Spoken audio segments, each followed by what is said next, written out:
할렐루야. 네, 은혜 받고 행복하세요.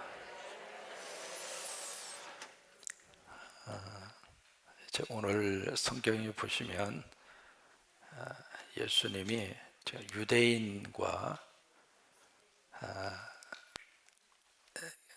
논쟁이 일어나고 있습니다. 그러니까 예수님 말씀을 전하면 그 말씀을 가지고 트집을 잡고 그 다음에 이제 그 다음 말씀이 이어지고 해서 이제 유대인들과 예수님 사이에서 굉장히 긴 어떤 토론과 대화가 이루어지고 있습니다.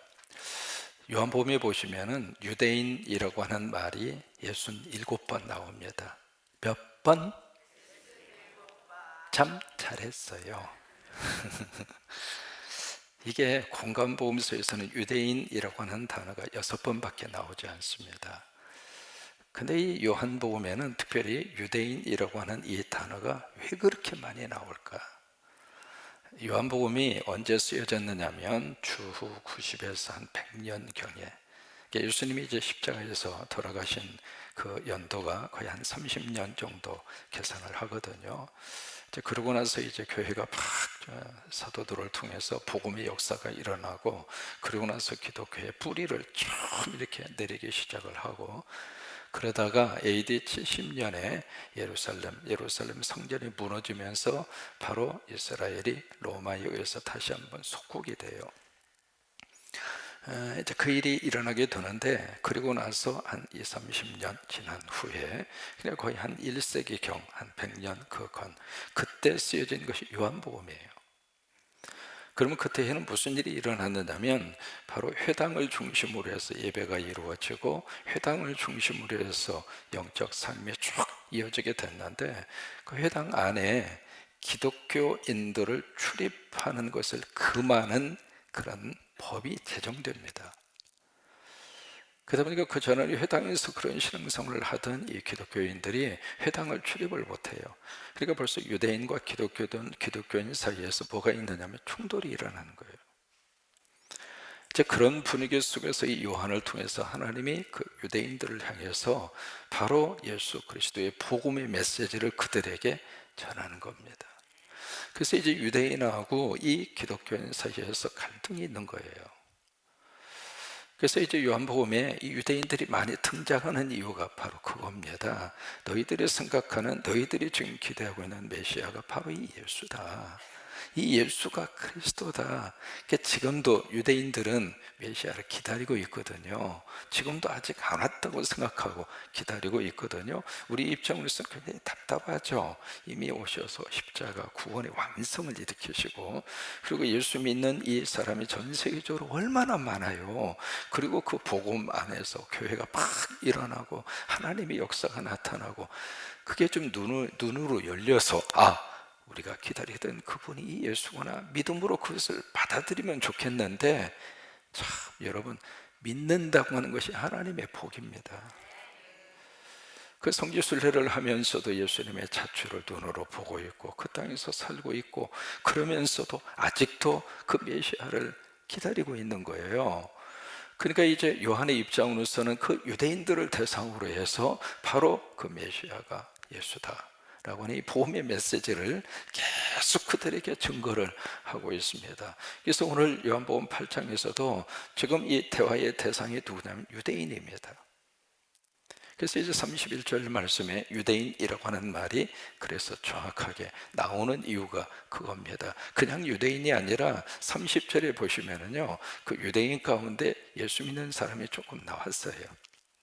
그래서 이제 나는 세상의 빛이다 라고 하는 이 복음의 메시지를 듣고 그들 가운데 이분이 메시아구나. 그래서 이제 믿는 그룹이 나타나게 된 거예요, 유대인 가운데.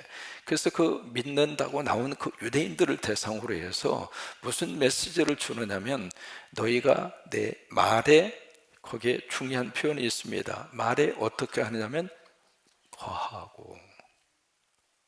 여러분, 말씀을 듣는 것으로 만족하지 마시고 말씀을 내가 이 시간에 이 말씀을 내가 받을 수 있는 이곳으로 만족하지 말고 말씀 안에 거하는 거예요. 말씀의 집에 사는 거예요. 말씀의 집에서 함께 생활하는 거거든요. 그래서 내 말이 너희 안에 거하면 그 다음에 주신 말씀의 첫째로 뭐가 드느냐면 너희가 내 제자가 될 것이다. 그러니까 예수님의 제자라고 하는 그 말씀의 의미를 예수님이 풀어주신 거예요. 예수님의 제자는 누군가?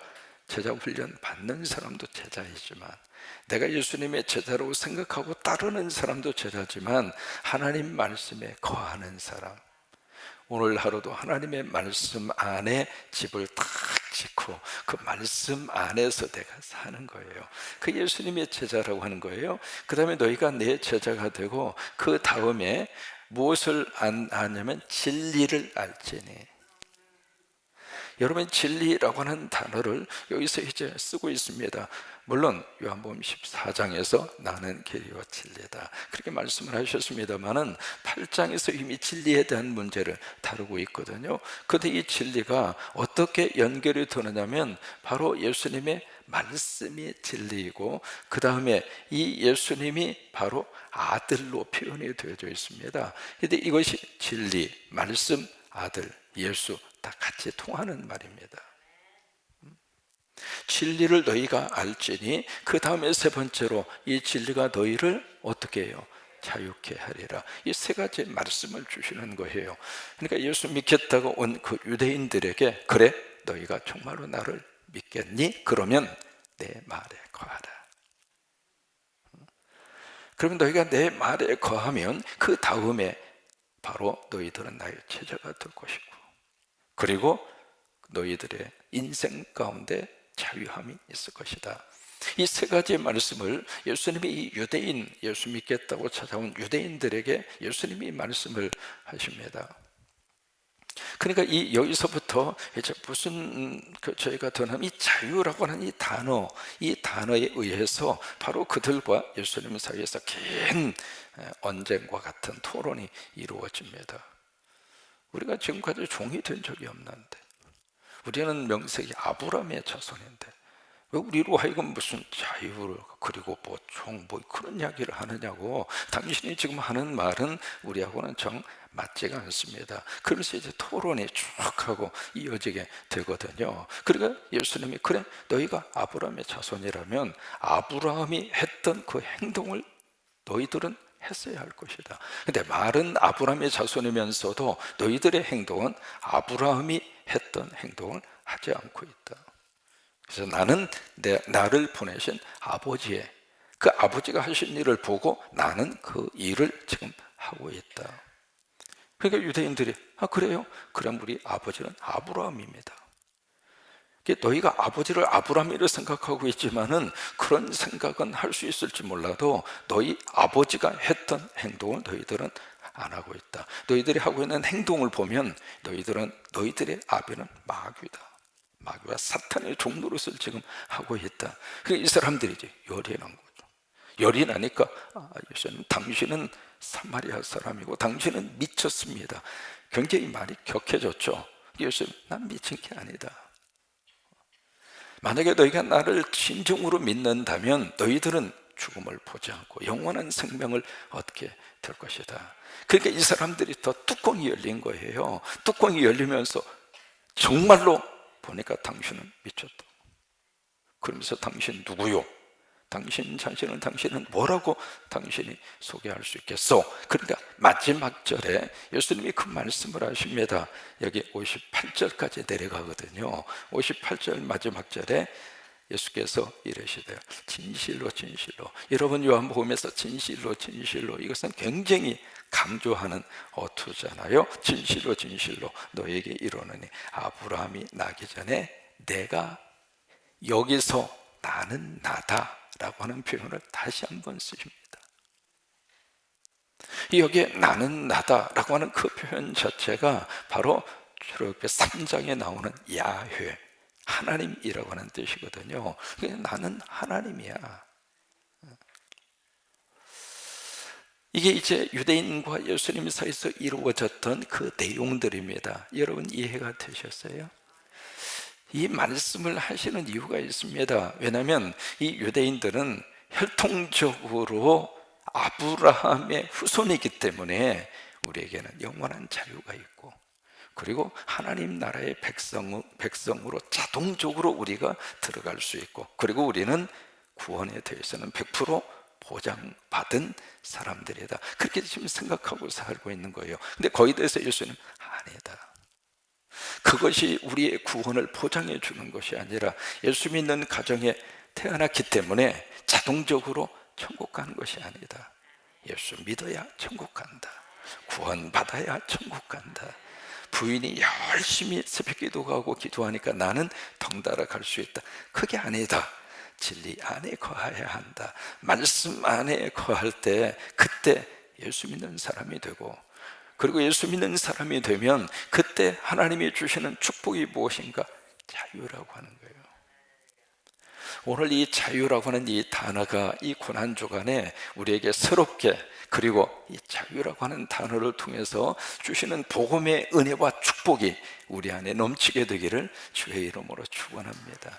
우리 신앙인이 된다고 하는 것은 점점 자유인이 되는 것입니다. 한번 해보실까요? 신앙인이 된다고 하는 것은 자유인이 되는 것이다. 스스로 한번 물어보세요. 나는 지금 자유인인가? 예수님을 우리에게 주시려고 하는 복음의 가장 중요한 삶의 메시지 중에 하나가 자유입니다. 진리를 알지니 진리가 너희를 자유롭게 할 것이다. 근데 이 자유라고 하는 말을 들으면서도 우리 안에 왜 그렇게 우리를 부자유스럽게, 우리를 얽어매고 있는 요소들이 너무 많더라 이 말이에요. 근데 예수님의 삶을 가만히 우리가 묵상하면서 깨닫고 느끼는 게 있습니다. 참 예수님은 자유롭게 사셨구나.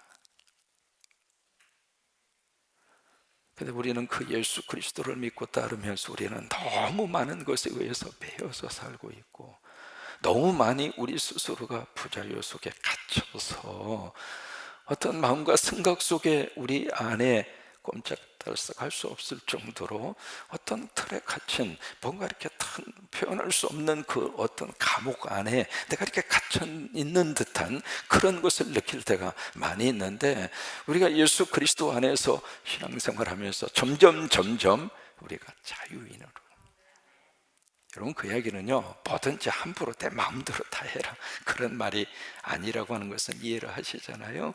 예수님은 참 자유롭게 그렇게 사셨어요. 첫째로 예수님은 물질로부터 자유롭게 사셨더라고요.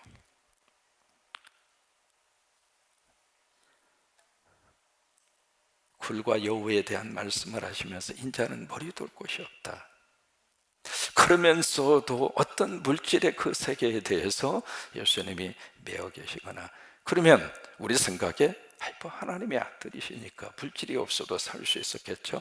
아닙니다. 예수 그리스도는 바로 인간이었습니다.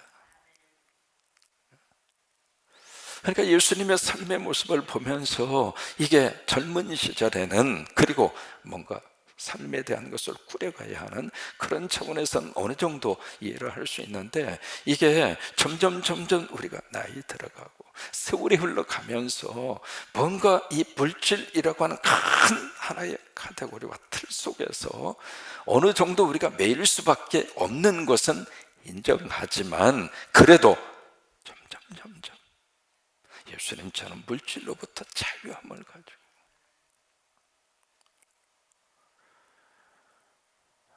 지금 전 세계 모든 인류가 두 가지의 잘못된 신의 개념을 가지고 살고 있습니다. 첫째는 돈이 그대를 자유롭게 하리라. 과연 돈이 우리를 자유롭게 해주고 있는가? 그 생각하잖아요. 조금만 더 있으면 내가 좀 마음 편하게 살고, 조금만 더 있으면 내가 자유를 누리고 살 터인데 그 생각 안 해본 적이 없잖아요. 그러면 조금 더 생겼습니다. 그럼 그만큼 자유가 좀 커져야 되잖아요. 그런데 조금 더 커지면 도리어 자유가 더 줄어들더라고요. 왜? 그 커진 것을 지키려고 자유가 더 없어진 거예요. 어느 분이 계엄 예배를 하셔서 거기에 가서 하나님, 이 사업을 하나님 큰 복을 주셔서 믿음 안에서 참 이 기업이 하나님의 복을 받게 해주세요. 그 기도를 했는데 그 기업이 참 잘 됐습니다. 잘 되다 보니까 참 얼마나 바쁜지, 이 바쁘다 보니까 이게 주일날 열심히 신앙생활 하시던 분이 이게 바쁘니까 주일도 없어진 거예요. 주일이 없어지다 보니까 그냥 일주일 내내, 한 달 내내 그런 식으로 이제 사는데, 어느 날 이렇게 목사님 기도하면서 생각하기를 조금 그렇다. 그래서 이제 그 사업주에 다시 가서 우리 다시 한번 기도하자고. 하나님, 지난번 제가 기도를 잘못했습니다. 바빠도 너무 바빠졌습니다. 손님을 좀 반절로 줄여주시고, 이분이 좀 건강도 되찾고 가정 소중함도 되찾고, 또 하나 이분이 주일 성수할 수 있는 시간도 하나님 꼭 허락하여 주실 만큼만 하나님 주세요. 지난번 기도했던 거 철회하고 이 기도대로만 하나님이 해주세요. 그러니까 이분이 예수님의 이름으로 기도합니다 하니까 아멘을 못하는 거예요.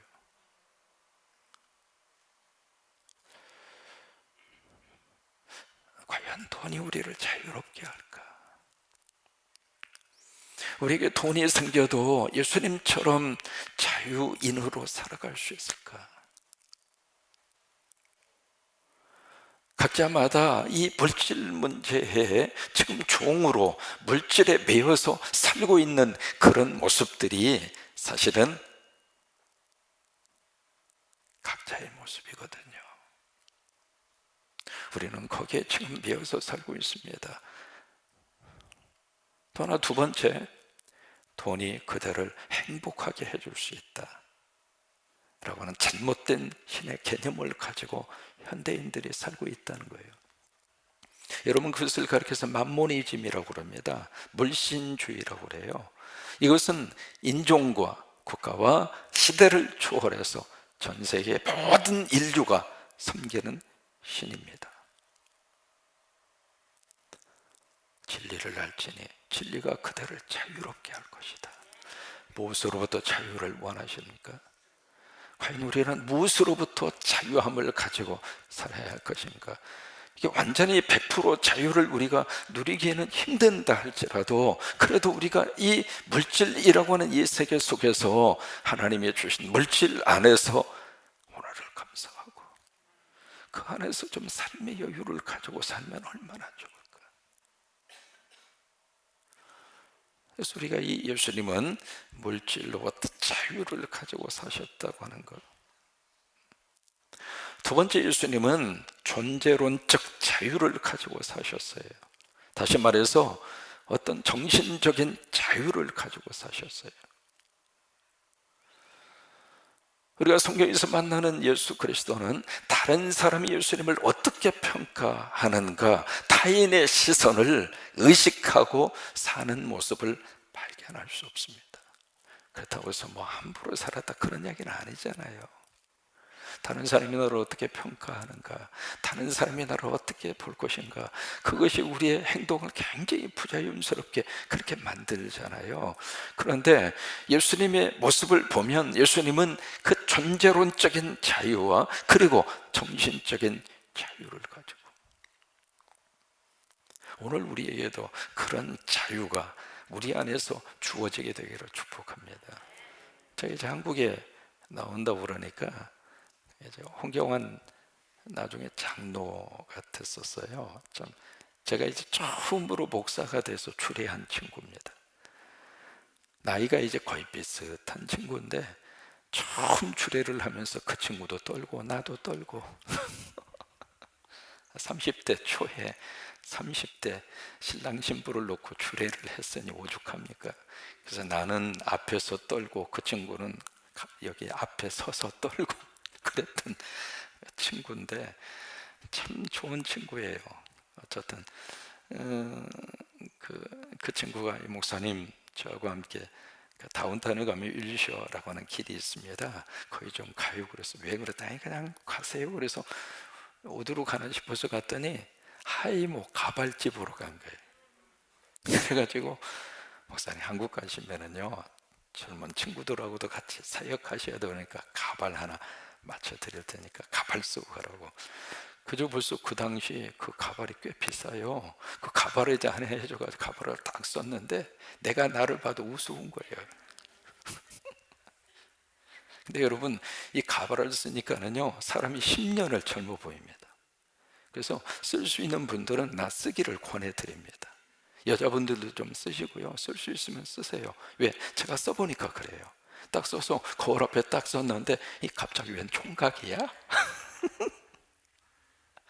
그래서 이제 가발을 쓰고 딱 이제 전주에 와서 목회를 하는데 그게 이제 근데 이 가발이요 아침에 새벽기도 하려고 가발 딱 쓰는데 이게 삐딱한 거예요. 처음에 이게 얼마나 어색한지 말이죠. 이게 가운데다가 맞춰야 되는데 쓰다 보면 헐레덩 뒤로 너무 간 경우가 있고 어느 때는 앞으로 너무 많이 내린 경우가 있고 이게 복잡해요.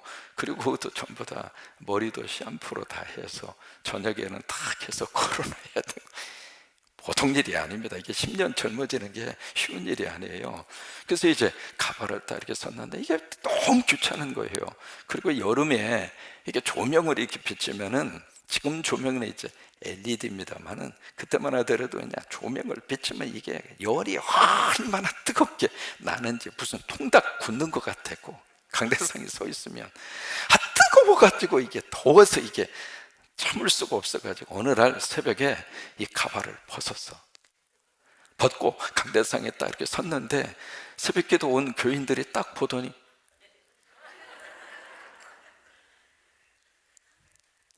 목사님 목소리인데 얼굴이 왜 저 모양이냐. 그래서 그 가발도 한 달에 2번씩 가서 이렇게 케어를 받아야 되거든요. 그분이 그러는 거예요. 목사님 2번 용기가 필요합니다. 쓸 때 용기가 필요하고 그런데 벗을 때는 진짜 큰 용기가 필요합니다. 그래서 내가 귀찮아 죽겠는데 뭐 부하러 그냥 그리고 이제 벗어서 제가요 한국의 교인들에게 2번은 내가 웃겨드렸어. 이게 남의 시선을 우리가 의식하지 않을 수는 없지만 너무 타인의 시선에 내 스스로가 매여 있는 것은 아닌가. 자유. 세 번째, 예수님은 무엇으로부터 자유를 누리셨는가? 죽음으로부터. 우리가 이 고난 주간에 이걸 꼭 우리가 담고 싶어요. 살면서 가장 큰 문제가 건강 문제 아닙니까? 병들면 모든 것이 다 끝난 것으로 우리가 생각할 수밖에 없잖아요. 코로나가 이 무서워요. 감기처럼 지나간다고 우리가 생각하지만 주변에서 보면 이것 때문에 돌아가시는 분이 있고 그럼 이것 때문에 죽으면 어떡하나? 그 두려움 때문에 더 걱정이 되잖아요. 근데 우리가 예수 그리스도 안에서 예수님은 그 문제로부터 자유함을 얻으셔요. 아예 처음부터 예수님은 그렇게 말씀을 하십니다. 인자가 온 곳은 섬김을 받으려 함이 아니라 섬기려 하고 많은 사람을 위하여 대속물로. 대속물이라는 게 뭐예요? 죽는다는 이야기 아니에요. 그러니까 사명을 느끼고 그 죽음 문제로부터 예수님은 자유를 누리셨어요.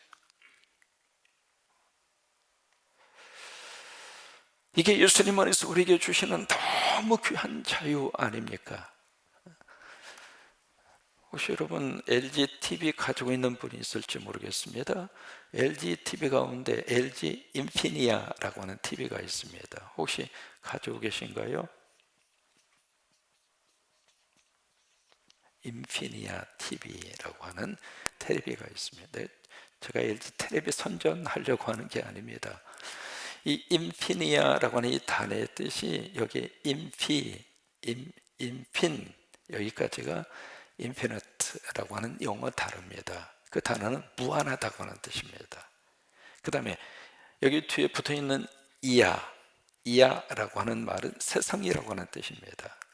그러니까 인피니아라고 하는 이 LTTV의 이 단어의 뜻이 무한한 세상. 그러니까 테레비라고 하는 이 각도의 틀에 갇히지 말고 그걸 탈피하고 자유를 누리자, 그런 개념을 가지고 TV 이름을 LG 인피니아라고 하는 이름을 붙인 거예요. 그러면서 기술이 인간에게 자유를 준다 하면서 우리를 그쪽 방향으로 끌고 가거든요. 광고 속에 보면은 그 광고 안에 이 시대가 가지고 있는 시대의 정신과 시대의 개념과 시대의 사상이 그 속에 들어가 있는 거예요. 그래서 현대인들을 의식적으로 무의식적으로 그쪽으로 끌고 가는 거예요. 그러면서 이 테크놀리아, 이 기술이라고 하는 이 세계가 인간에게 무한한 자유를 선사한다. 그러니 당신이 최신 기계 제품을 당신이 소유하면 당신은 그만큼 자유를 누리고 그만큼 인생의 행복을 누리면서 살 수 있다. 그런 모습으로 우리들에게 세뇌를 하는 거예요. 근데 과연 기술이 우리에게 자유를 줬는가? 여러분, 핸드폰 생겨서 얼마나 지금 자유를 누리고 계시죠? 얼마나 자유롭습니까? 핸드폰 없어도 자유롭고 그래요?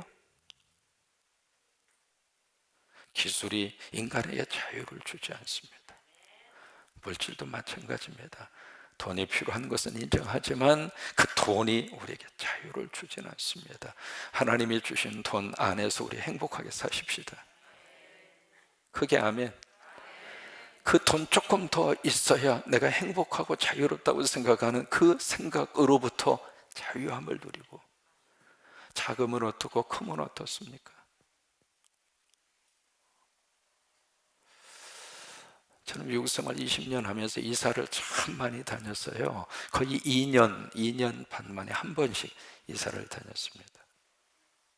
처음에 가서 이제 방 한 칸은 있는 대로 갔다가, 그 다음에는 방도 없는 말 그대로 거실 하나 있는 그쪽으로 갔다가, 그 다음에는 이제 차고 거라지 그걸 개조해서 그쪽으로 갔다가, 아무튼 이사를 참 많이 다녔습니다. 이사 다녀보니까 이게 차 하나에다 트렁크 열고 거기다가 가재 두고 몇 가지 싣고, 그리고 나서 책 싣고, 그리고 두어 번 왔다 갔다 하면 더 이상 옮길 힘도 없어요.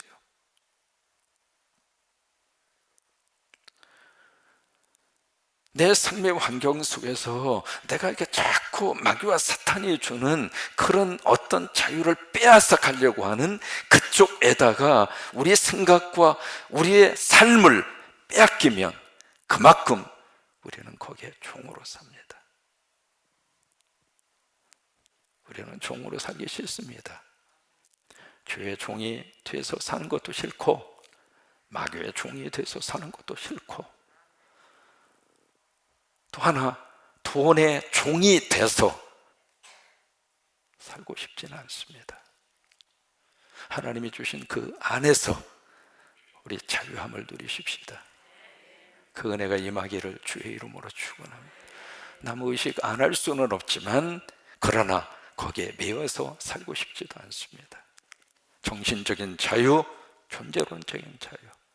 죽음이 우리를 두렵게 하는 것은 사실이지만 우리는 토요일 그곳에 가서 예배하면서 무덤 문이 열리리라고 믿으면서 죽음 너머를 보면서 우리는 살고 싶습니다. 그래서 우리가 예수를 믿는 거예요. 그래서 우리가 부활을 믿으면서 사는 거예요. 여러분, 이 자유함이 우리 안에 있게 되기를 주의 이름으로 축원합니다.